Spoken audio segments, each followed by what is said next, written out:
Ngano ka ni si Marcos, no? Na tinaasan gid niyag maayo ang mga kuryente. Tapos ang dami pa niyang kinukuha na pera. Hindi pa siya nakontento doon. Pati mga consumer na mga senior citizen, pinaayuda pa. Nako, Madam Inday Sara, upo ka na pagka-presidente para tauhan na yan si,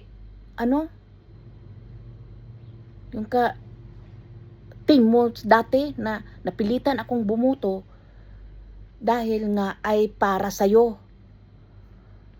Kung hindi lang dahil sa'yo, Madam Sara, hindi ko talaga iboto yung mga Marcos na yan. Ginagamit niya ang taong bayan, ginagamit ka rin nila, Inday Sara. Nako, sana makaupo ka na, hindi na paabutin yung 2028. Ikaw na lang uupo ngayon, paalisin mo na yan. Marami na siyang nabiktima. Marami na ang suyop-suyop.